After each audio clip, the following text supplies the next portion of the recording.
All local, all the time. Your News 13 afternoon update at 3:30 begins now. Are sexual predators living near your child's bus stop? Find out how you can use this website to learn the answer.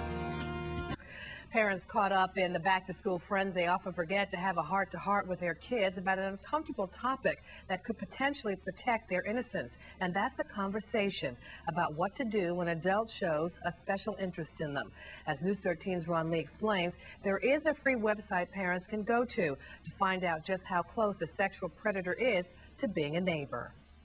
It was really scary because, I saw the guy coming closer and closer, and, I just stood there. I didn't know what to do. Brittany Russell is now 15, but she will never forget an experience 2 years ago when she was followed on her way to school. It clicked in my head to run. It was dark out, and she really had someone chase her, actually, and she came running back to our house. Experts say parents really need to warn their kids about the dangers of sexual predators, especially during back-to-school preparations. Just like the beginning of a hunting season, a lot of hunters come out. Well, it's the beginning of school season, so a lot of offenders and predators are going to have their interest heightened, and they're going to be checking out the prey. Richard Weinblatt is the manager of the police academy at Seminole Community College and a former police chief. He showed us how to search the Florida Department of Law Enforcement's website to see what convicted sex offenders look like and where they live. Click on the sexual offender database, and you do an offender search.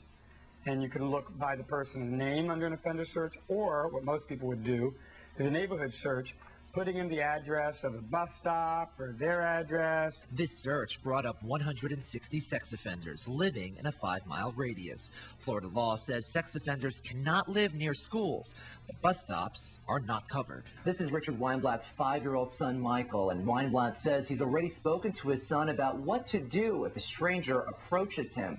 Licensed psychologists say that you need to be very delicate about how you talk to young children about this subject. We don't need to alarm them by telling them words like sexual predators, but just people in general who show us attention. Dr. Day says children need to be encouraged to report back to their parents whenever an adult shows a special interest in them. In Seminole County, Ron Lee, Central Florida News 13.